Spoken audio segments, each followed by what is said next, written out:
Brought to you by Palvi Agrico. आता शेतीसाठी जे काही लागणार ते घरपोच मिळणार, तेही मोबाईलच्या एका क्लिकवर. आणि ते म्हणत होते की बघा आता इमिजिएट आम्हाला गरज आहे, 3 महिने जे आहे ते आमंत्रण आहे मेजवानीचं, आम्हाला इमिजिएट रिलीफची गरज. अरे आता तुमची कर्ज वसुली कराच लागत नाही, सक्तीची वसुली थांबणार, वसुली कोणी वसुलीदार येणार करणार नाही. कर्ज घोषणा झाल्यावर करायचा संबंधच नाही ना.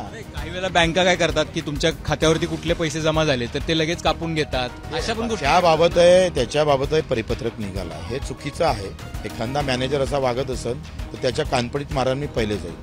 फक्त ते उद्या करायचं कर्जमाफी तर ते कर्ज सगळंच माफ होणार आहे. फक्त कर्ज कधी माफ होणार आहे? 30 जूनच्या आत माफ होणार आहे. म्हणजे आता फेडायची गरज आहे का? नाही.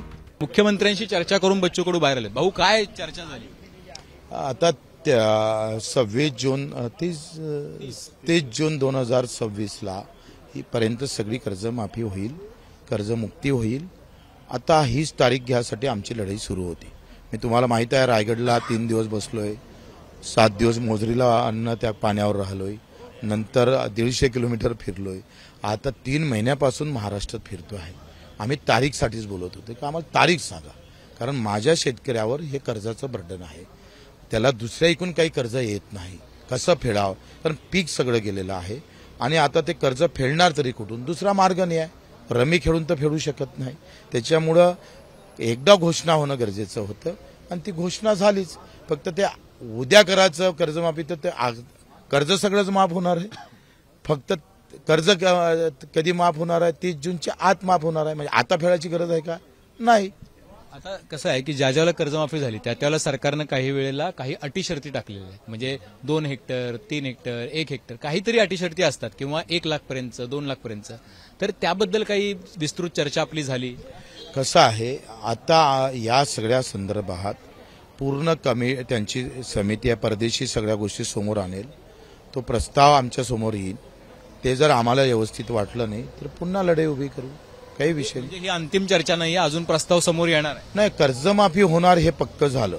आता फक्त किती रुपयाची करणार आहे, किती रुपयाची करणं गरजेचं आहे, हा सगळा महत्वाचा विषय राहिलेला आहे. तो हा दुसरा टप्पा त्याच्यातला आहे. आता गव्हर्नमेंटच्या त्या समितीचा अहवाल काय येतं, ते कुठला आकडा जाहीर करतं ते पाहणं गरजेचं आहे. हे फार महत्वाचं आहे.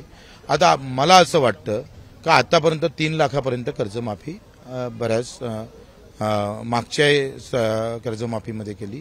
त्याच्या अंदर करायची काही गरजच नाही आहे. त्यांनी ते पण सांगितलं. आम्ही हे म्हटलं का बच्चू कडूची कर्जमाफी जर करत असाल त्याला काही अर्थ नाही आहे, मला मानधन भेटतंय. मग हा जो गर्भश्रीमंत शेतकरी आहे त्याला बाजूला काढून अत्यंत गरीब शेतकऱ्याची सरसकट कर्जमाफी होणार आहे. आता सरसकट होणार आहे, प्रश्न मिटला. 7-12 कोरा होईल. 7-12 कोरा करताना ज्या अटी शर्ती असणार आहेत त्यामुळे सरकारी कर्मचारी वगळले जाणार, काय काय असे काय नॉर्म्स असतात? आता हे नॉर्म्स तर ठेवाच लागेल ना, ते असणारच, ते असले पाहिजे.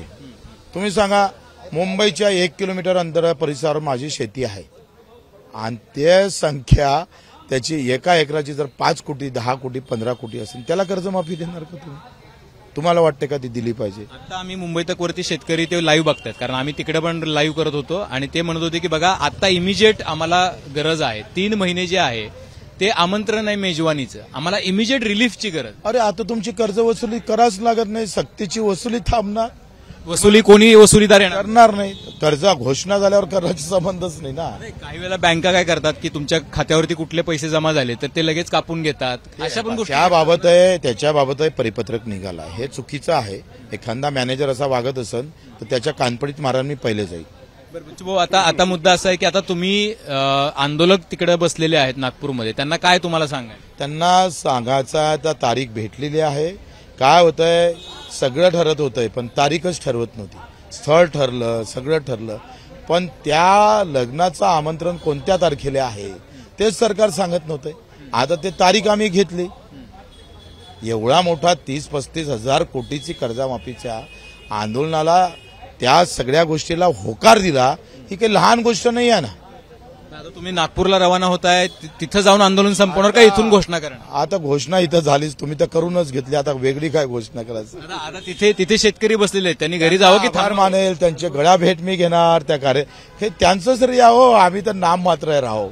या सगळ्या कष्टकरी शेतकरी माझ्या कार्यकर्ता असेल बिचारा रात्रभर राहिला, अपंग दिव्यांग बांधव असेल, तुमचं मेंढपाळ असेल, हे खूप कष्ट केले. आम्ही दिसाले आहे पण खरे नेतृत्व तेच त्यांनीच केलेलं आहे. ठीक आहे बच्चूभाऊ, तुमचं अभिनंदन. तुम्ही म्हणताय की तारीख मिळालेली आहे, जोपर्यंत 7/12 कोरा होत नाही तोपर्यंत त्याचा पाठपुरावा सुद्धा करावा लागणार. आम्ही सरकारचं आमंत्रण हे लबाडा घरचं असतं. बच्चू कडू आहे, त्याचं आडनाव कडू आहे, हे लक्षात ठेवा. कुणी लक्षात ठेवलं? आम्ही नाही, सरकारने लक्षात ठेवलं. सरकारने लक्षात ठेवाच लागेल, त्यांना चांगले अनुभव आले असेल.